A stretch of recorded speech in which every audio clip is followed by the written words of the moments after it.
Hello, everybody. Welcome back to One Leeds Fan Channel. We are here with the first opposition preview of the season. We're going to be bringing them back to the channel because I like speaking to other people and not just myself. We've got Dave here from Talking Wolves. First of all, Dave, how you doing, mate? Okay. I'm very well, thank you, mate. Yeah, pre-season finally over, thankfully, but looking forward to the big boy stuff to start kicking off this weekend. Yeah, I mean, we've just done a preview on Dave's channel, everyone. Talking Wolves, make sure you check that out. Link will be in the description. But it's all a bit nervy at the minute. It's all a bit nervy. We just don't know what to expect with pre-season. It's a little bit up in the air. And it's been a mixed bag, hasn't it, Dave, for you boys in pre-season? Similarly to Leeds United. I mean, what have you derived from it, mate? Have you taken anything from it? New formations? Players been intertwined? What's been going on? Yeah, so we had the main one was our sort of tour in Alicante where we had sort of 4 or 5 games, and it's been pretty much a brand new system. We've seen under Nuno and Bruno last year that Wolves have played a back 5, and we've gone to a back 4 this pre-season, which is great because going forward we look a hell of a lot better. There have been a couple of games that we've lost, but it's been predominantly because we've sort of played the 23s and the fringe players that came along on the tour. But the games like the game against Alaves, we played Besiktas, that was pretty much our first team. We looked phenomenal. We're scoring a lot of goals, which is obviously something that we didn't do enough of last year. So, yeah, it's promising for the first teamers that are playing, scoring goals. We're looking good. Yeah. No, I mean, I've seen some results as well. I think was your last one. It was Villarreal B, or was it a 2-1? Yeah. So 2-1 defeat. But again, that was like I said, you didn't mention that one, did you? No, you kept that one out. No, but he took a massive squad. So like we're having the games on the Saturday, and then we'd have a game on the Sunday where we play all the 23s. So obviously the Villarreal B was one of those games where, but obviously on paper it looks like Wolves' first team have lost to Villarreal B. But yeah, I'll tell you that wasn't the case anyway. No, believe you, mate. But before we get into all the good stuff, Dave, we are both sponsored by BETMATE this year. BETMATE were a massive part of One Leeds last year. I mean, how long have you been with them, Dave? Was it a full season last season? I think half the season. So just after Christmas, I think we got on board with them. Yeah, but yeah, fantastic people to work with. They are, and it's a real. I mean, I thought about starting like sort of a generic fantasy Premier League for the channel, but then I thought, well, there's absolutely no point because it's a good pot. It's always a good pot every single week, and I think that's why we do it, isn't it, Dave? So that our subscribers can actually be in with the chance of winning stuff. I mean, these fantasy Premier League, the Sun, the Mirror, you don't get that. You get it right at the end, but it's pretty unrealistic, isn't it? But you can get involved in our pot. It's the Talking Wolves and the One Leeds pot for this game as well. Everybody, the pot code is OLTW, One Leeds Talking Wolves. There you go. It's a £200 minimum payout. You guys absolutely loved it last season. We had so many winners, and to enter it is simply £3. You can't get any better than that, can you, Dave, for value? No. So, well, I won a couple. Actually, I don't think I won one outright, but I got a couple of top 3, 4, 5 finishes. So my my BetMate account is pretty healthy going into the start of the season. I can't see it lasting longer. It's healthy for me because they put money in because they feel sorry for me, I think. So I've only got the entry fee for everything. But yeah, guys, make sure you check it out. I know you lot loved it as well. Dave's subscribers love it as well, and it's a really good chance to win some money. So we wouldn't partner with these people if we didn't think they were if it wasn't going to be worthwhile for you guys. So the pot code will be in the link in the description. The link for the actual for the site as well, BetMate site, will be in the description as well. But without any further ado, Dave, we've spoken about the pre-season so far. Wolves' transfer front, talk to me. What's going on at the minute? Not a lot, mate, and that's why it's frustrating. Obviously, we've spoke a little bit about it earlier on, and it's been really quiet, which is frustrating because there's obvious. I think our first 11 is really good, and there have been whispers from fans outside of Wolves, a couple of Wolves fans, thinking that we're going to be in trouble this season. But I genuinely think our first 11 is good, but our issue is depth. So, for argument's sake, which I'm sure we'll talk about, Jimenez has got injured. He's going to miss the start of the season. We have not got a backup number 9. We'd loaned Fabio Silva out, and you'd think if they're loaning Fabio Silva out, they'll bring in a proper striker. They hadn't. So we haven't actually got a registered number 9 for the start of the season as I speak. So it's been really quiet. The only player that we've signed is Nathan Collins from Burnley, who I do think is a great player. I think it's a good signing. Spoken to a number of fans about him, and they're talking about how good he is for £20 million. But that's all. Central midfield, we desperately needed depth because when we didn't have Neves last year, we struggled. We've lost, obviously, Trincão's left the club. We've sold out a number of players. So we're looking really light at the moment, and I just don't know what's going on. in an ideal world, you'd want all your business to be done before the start of the season.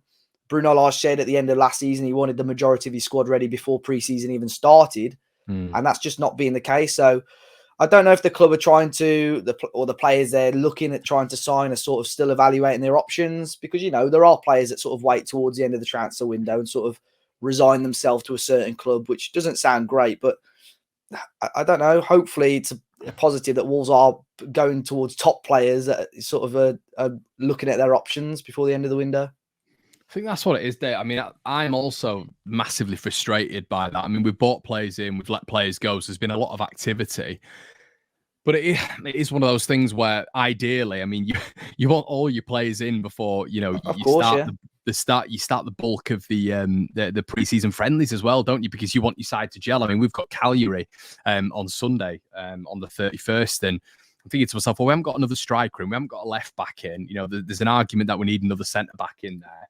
And obviously, this will be released after the Cagliari game. But you're just thinking to yourself, without that sort of synergy, without that cohesion, it's a little bit of a worry, isn't it? And going into the 6th of August, which it's going to be a huge season for both of us, really. Yeah, definitely. Yeah, and that's what I'm worried about. Maybe, you know, I think it'll get to a point in the first couple of games, a couple of players at other clubs haven't started the games again. Right, maybe I need to move on to sort of progress this season. And it's a World Cup year as well. It's huge for a lot of players. So players are going to want to know that they can guarantee game time. So I think the issue for us is obviously Jimenez.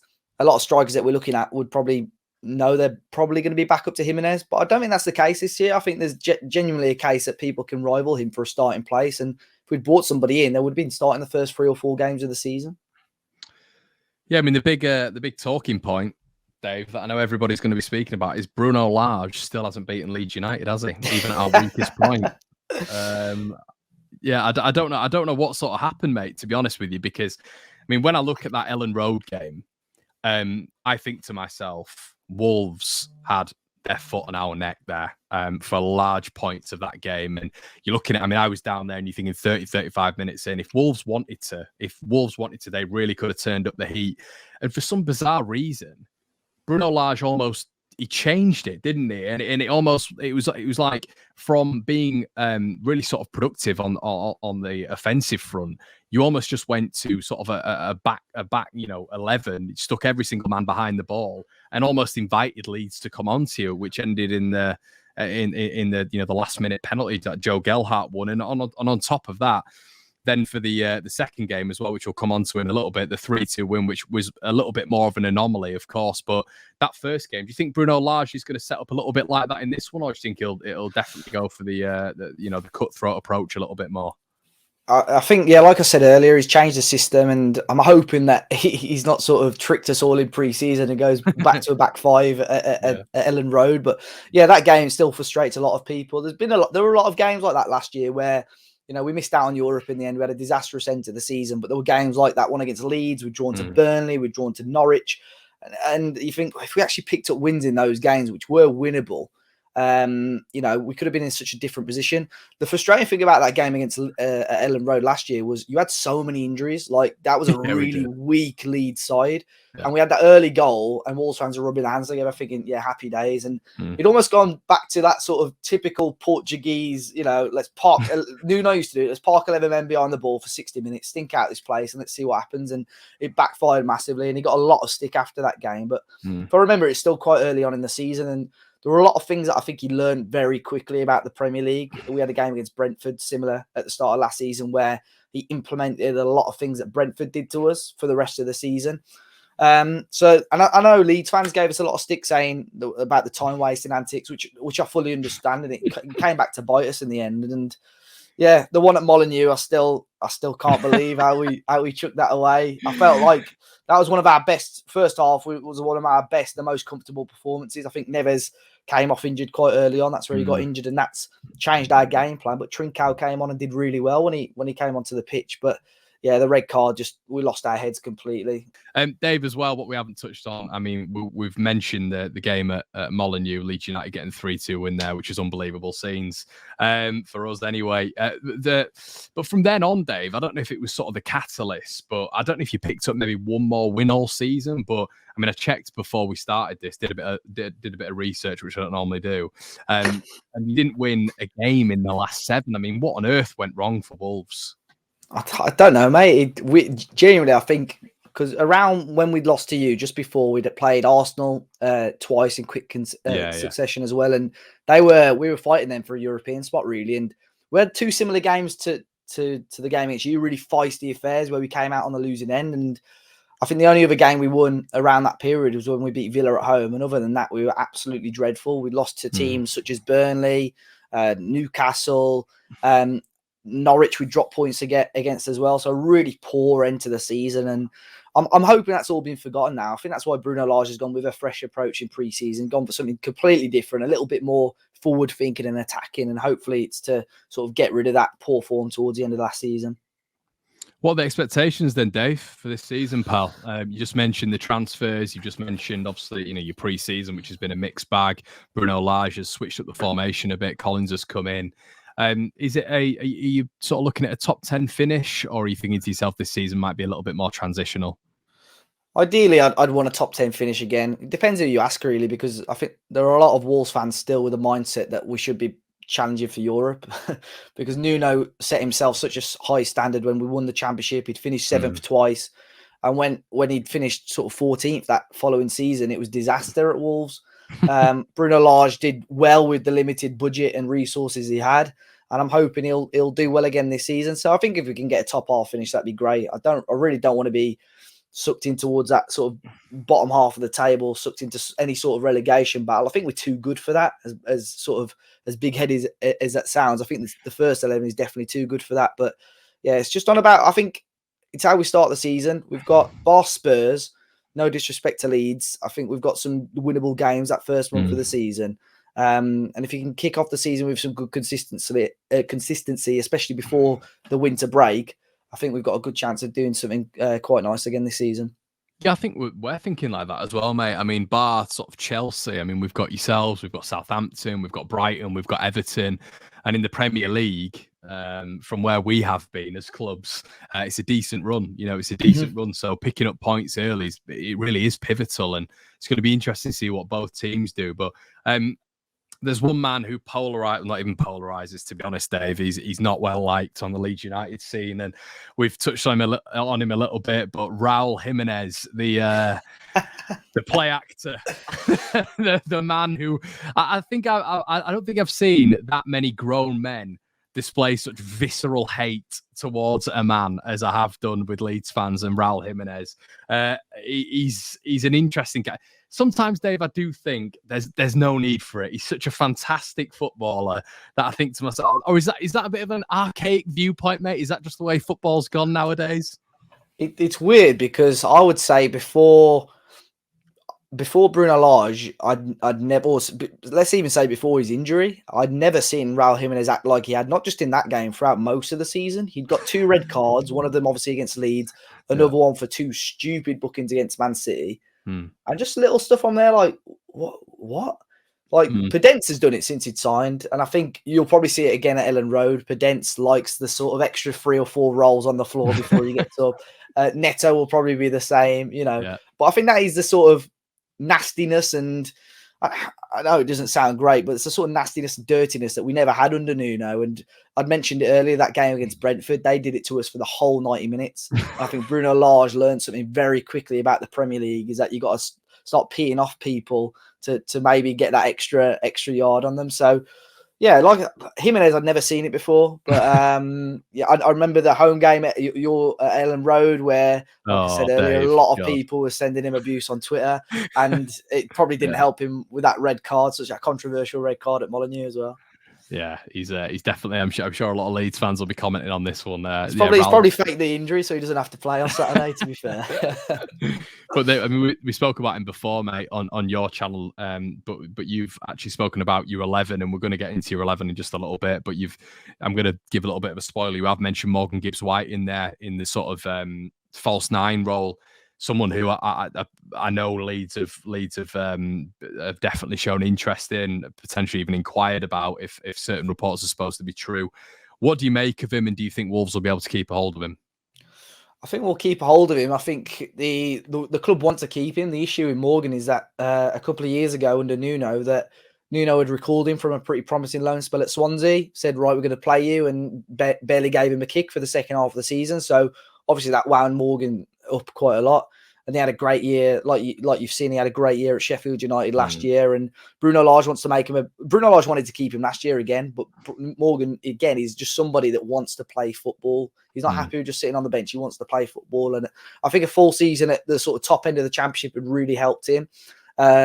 Wolves want to give him a new contract, but obviously Morgan is still dubious, which is fair enough. So I think up until the World Cup, Wolves are going to give him a lot of game time to try and show him that they want him to stay here. But even in pre-season, he's looked really sharp, just a really enthusiastic player. And I think with the front three that I'd expect us to play, they can all change. He's very flexible in those attacking areas.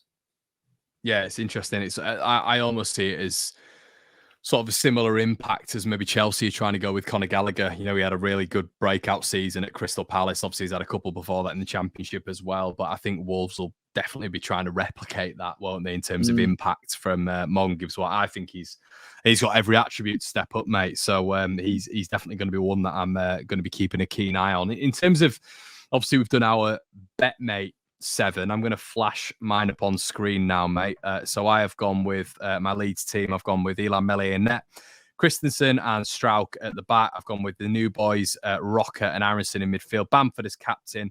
And I've put Hwang in there, but you've not mentioned Hwang at all in terms of your 11 or anything. So I don't know whether or not this guy's going to be featuring. Yeah, Hwang might. I think obviously we're recording this a little bit earlier. If he's part of the preseason squad this weekend, then I think he's got a chance of starting. But he's not played a single minute for us so far in preseason. So again, he's somebody that I was surprised not to see linked with Leeds with the Jesse Marsh Salzburg thing in the past. But yeah, we'll wait and see. He might play a part, but I'm not sure if he'll start next week. So what 7 have you gone with, Dave? So I've gone, obviously you've gone Leeds heavy, I've gone Wolves heavy. Obviously I've gone with Jose Sarr in goal, Johnny and Aït-Nouri at the back, our 2 wing backs or full backs. Podence and Gibbs-White as my midfield 2, and then I've gone with Bamford and Pedro Neto up front. Bamford, yeah, he's a favourite on both sides there. Yeah. We need a big season from that guy. He missed the entire of last season, so pretty much. I mean, overall then, Dave, if we just take our BetMate hats off, and everybody, you can get involved in this and you can win a huge payout. Just hit the link in the description and type in the pot code OLTW. That is One Leeds Talking Wolves as an abbreviation. But Dave, what about your starting 11, mate? If we're going to expand that and add another 4. Yeah, so I think I'll be very surprised to see Bruno Lage go back to the back 5.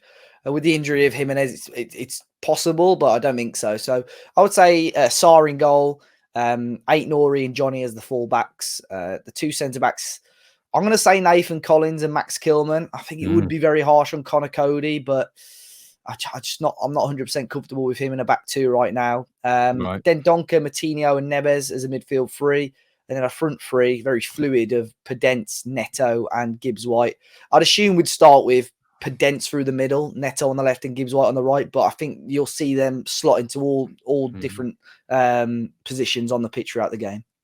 Yeah, I think that's why we've got to be really careful with this Jesse Marsh system, because if you guys are going to bypass that press and then you've got the fluidity of those 3 up front, it's going to be difficult for Leeds, I think. So, yeah, mate, what we'll do is we'll leave it there. It's been exceptional, Dave, as always, my friend. It's been even longer than I expected on this lovely summer's night, and when I can keep you for longer, Dave, it's always a good night for me. But as I said, everybody, make sure you check out the BetMate link in the description below. Well worth it. Don't be doing all your other fantasy apps. Don't be doing this stuff that's not going to give you anything in return, not going to provide that community and that One Leeds and Talking Wolves provide. Make sure you go check it out, and it'd be great if one of you won it, not one of those dirty Wolves lot.